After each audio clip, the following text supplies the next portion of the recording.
Sunshine, sunshine, sunshine, sunshine. Well, what time did you get up? 32 degrees right now, though. It's quite cold. Bundle up, but did I say sunshine today? Yay.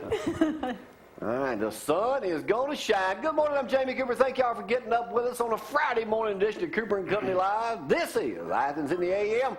Athens' #1 chicken man in here this morning, that's right. And these Chick-fil-A biscuits are nice and warm, Matthew. Thank you. My pleasure, Jamie. Glad to bring you breakfast this morning. Brought you some cookies for dessert. You baked those cookies this morning, too. They were, hey, Tom, what's up with you? He brought those cookies for me. Yeah, hey, here's what's coming up on today's program. We got a lot of stuff to talk about. We're going to talk about Notre Dame, something catfishing about that. You know what the term catfish means, Matthew? I'm sure you're going to tell me about it. Well, it was in USA Today yesterday. It's what everybody in America was talking about. Catfishing means you were an online love hoax. Pay attention. We're going to talk all about that. I'm going to be on Notre Dame's bad today. It ain't even going to be funny after another article I read in USA Today this morning. But we'll talk about that later, too. We can take your calls. You can get on Facebook this morning. We can still talk about Notre Dame. They're just trying to come up with any excuse since that beat down in Miami about a week ago. I've watched it every day, Frank, since it happened. I noticed something different each and every time. We're going to talk a lot about the snow yesterday, even though we didn't get any here. It looks like over in Hartselle they got quite a bit. Well, Gloria will tell you all about that in just a moment. Hey, don't forget the boat show starts today and tomorrow and then Sunday at 11. So you can folks get over. Well, I've got some tickets I can give away if y'all want any of them. I just don't know how you're going to pick them up. Tom says you can pick them up at his office, or I can leave them for you here in our high security vault outside. So, don't tell all our secrets. Huh? Don't tell all our secrets. Yeah, so we'll try to figure out that's what's going on. Or you can always email me, countryrover@gmail.com, and I'll give a shout out to my buddy Ray Neese this morning. Got a good story to talk about in just a moment from Ray. All right, let's get it cranking. Here's Gloria with the weather. No rain, no snow, no sleet, just some sunshine for the next week. That's right. You know, we saw some flurries yesterday. Luckily, we did not see a lot of snow, but that's okay. It sure looked pretty coming down, but we don't have any snow whatsoever to have to worry about today. High temperatures today around 49 with your low of 29. Tomorrow, 54 and 32 for your low. Look at all the sunshine. That's really all we need to say. Get those shades out. And yes, finally, it'll make everybody happier. It's got to. We haven't seen the sun in so long. But something else that makes people happy. What? Curtis, we've got to show Oh, got to say hello.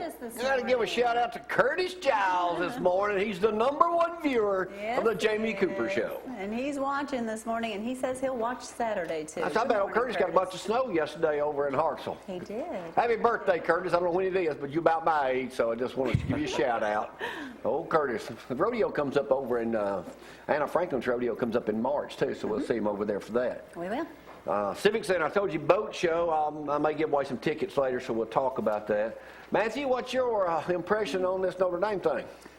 I don't know. It's a crazy story. I tell you, I mean, more and more information keeps coming out all the time. So it's kind of one of those things. I'm like, wait and see what happens. Decatur Daily's got Irish linebacker perpetrated hoax. See, he supposedly, and I won't get on this a whole lot right now. I'll come back to it later. Supposedly, he found out it was a hoax on the 6th of December because he got a phone call from that number of his deceased girlfriend. Well, 2 days later, they're interviewing him, and he's talking about her death and the tragedy and all that stuff. Gag me with a friggin' maggot. Oh, yeah, we do have a shot of his girlfriend. She does exist. We got a shot of her in the shower. Let's show it. There it is. A leaked photo of his girlfriend taking a shower. Well, now you've been watching Good one, Brad. You've been watching the Alabama Notre Dame game play every day. Well, what I want to know is, did T.O. ever make a tackle? No, he didn't show up for the game either. We can talk all day about this and the stuff going on with that, but I mean, is he a victim? Is he that naive? I just say basically, is he that dang stupid? He can't be. Stephen Smith, the ESPN guy yesterday, he says, listen, there's something awful strange about it. He said, how can a guy be dating a girl since 2009, if my math's correctly, that's a little over 3 years ago, very good, not ever touch her, kiss her, fondle her, or anything like that, yet this is your girlfriend? A very strange story for sure. It's very strange. So it'll be interesting another week or so after everything comes out. I'm sure. All right, and then they brought, when the athletic director did the press conference the other day, who got tears, and I'm going to get back to that in the second half hour too. Why was he not up there with him? They said he was practicing for a ball game in wherever the Senior Bowl was. Well, he's not coming unless he changed his mind. Really? He won more awards than anybody in history of college football. Well, he had a laundry list of them when they showed him at the BCS game, so it didn't help him much, but he won a lot of awards. Maybe he was carrying them with him. At best, they'll say, okay, we know he's a fraud as a football player because we know what Bama did to him. Says, is he just that gullible of a sap? I mean, come on. They never met in person, but maintained an authentic relationship by communicating. And then that interview I saw yesterday, I talk to her every night before I go to bed, and I'm thinking, you are doing such a bigger idiot than I ever imagined. Then his own dad says, they've been to Hawaii a couple of times. Was there actually someone who was pretending to be her? I don't know. It's just, I think he's in on it. Is he mentally stable? No, he's an idiot. I think too many hits to the head or something. I think he's in on it, don't you? If he wasn't in the beginning, he's definitely trying to cover something up just to make it look like he wasn't. Yeah, well, okay. But the term is catfishing. That's the official term. If somebody, Rex, contacts you, wants to have a love affair with you on the internet, but yet that's called catfishing. So you got hooked, okay? Just so you know. Let's go to some of the snow pictures. Decatur Daily's got a bunch in there. For Hartselle yesterday must have had a pretty doggone good snow over that way. That's Hartselle Mountain. Where is that, Matthew? I'm guessing that's on 5. Is that 565 there? Or is that on 31? That's right. I guess it's right before you get to the new Walmart there. Okay, going up the hill by 80 Pruitt. Yeah, look at that. They got enough snow to build a freaking snowman over there. Great. They also got quite a bit of snow down in Tuscaloosa. I think there's a thing with Eddie Lacey that was on the. This is some of the car accidents yesterday. People slid off the road in the snow. Good time to crawl a AAA record, wasn't it, Tom? Get Greg to come over there and dig them out. But these pictures in the Decatur Daily this morning. Tuscaloosa got some snow because they said some football players. There they are down there yesterday. Still snowballing everybody. Hey, I want to do a thing here in a minute. Pete Rose, saw him on the Today Show yesterday. You know Pete Rose, famous. He's 71. His wife is 36, a former Playboy model. So their age difference are what is that, 35 years? 35-year difference. But there's a car. I met Pete Rose in the Bahamas before I knew you when I was married the last time. He had 2 Asian young girls with him that day and a wad of cash. I mean, he was doing a radio show there. He was betting on everything. So he likes Asian women. So me and him had a few Diet Pepsis together. But Pete Rose, I've got an autograph from him somewhere. I reckon what that's worth, Matthew. I don't know. It's in there. At one point, it's probably worth a lot. I don't know. His stock went down. Back then, you could. I think he ought to be in the Hall of Fame. Just compared to what everybody doing now. You can pretend to be a veteran or a war hero. Why can't you pretend to something we have ought a to talk fake about, girlfriend? Rex. All these lying going on, Lance Armstrong and all this stuff now, and yet it ain't against the law to say you're a war hero. Yeah. What? You can lie about anything, get away with it, and people gonna forgive you nowadays? He was a true baseball player. Exactly. So just because he bet on the games, I mean, that's the thing. He was a great athlete, great baseball player. I mean, as far as stolen bases and just and he was one that he had some good. Yeah, he did, and that's it. I mean, he played hard, start to finish. What did they call him? Hustle? Charlie Hustle? Player. Yeah. All right, let me do a couple of things right now. Dear Abby died yesterday at 94 years old. Pauline Esther Friedman Phillips died Wednesday. She created Dear Abby more than 50 years ago. The legacy of advice lives on with daily readership of more than 110 million. Now, Ann Landers, it was 2 sisters that did Ann Landers, twin sisters. Her daughter has been doing this now. She started this. She went the best of Dear Abby, a 1981 book. She started, I think, at the Chicago Tribune, and she was doing love advice to people.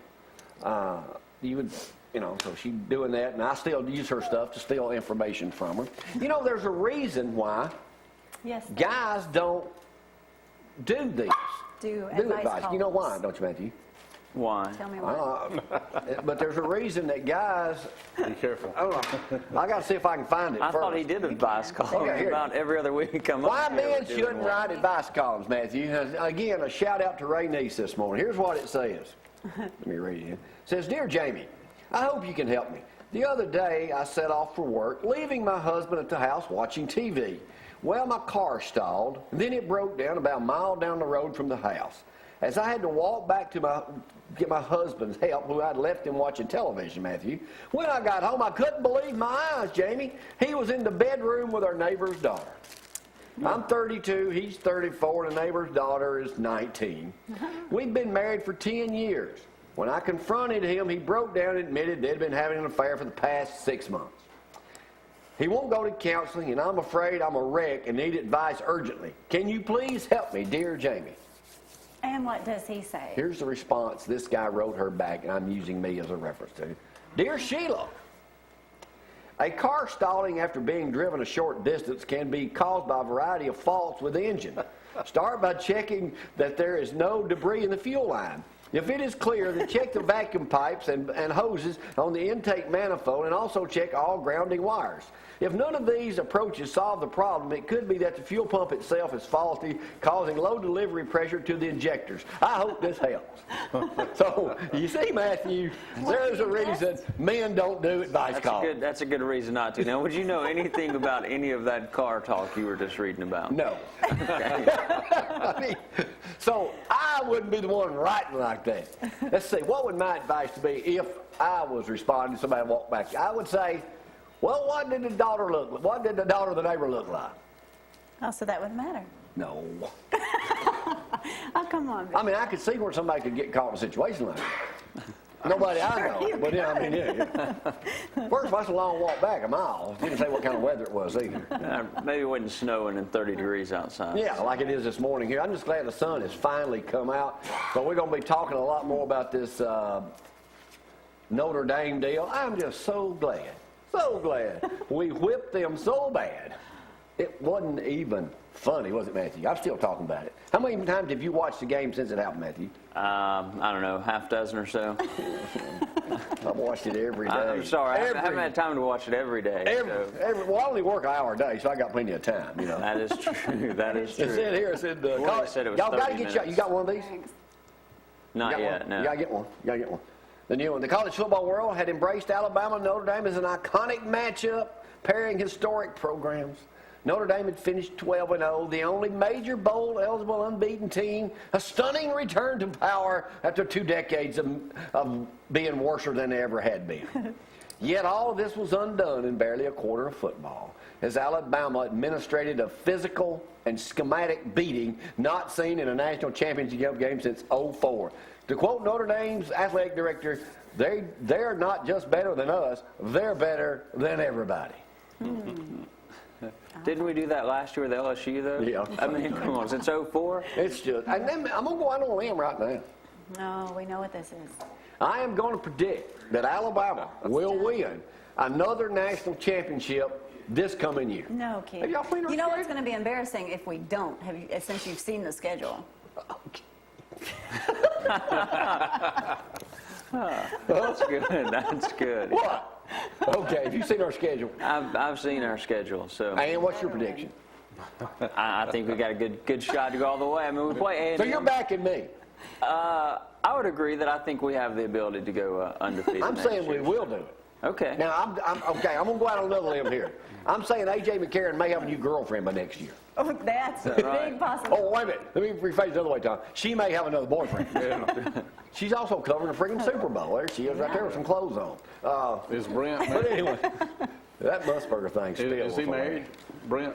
I don't know. I just wonder if he was available. All right, I'm going to take a break, come back and do a little bit of news in just a moment on a Friday morning edition. Rex Davis is in here. We're going to talk about that Bill of Rights rally coming up tomorrow morning at 9 o'clock. Temperature should be about 15 about that time tomorrow morning. Actually, be about, what, 35, about 40. About 40. Sun will be out, too. Sun will be out. We'll talk with them in depth in just a moment about what's going on. Right now, let's take a break on a Friday morning. Y'all, hang on.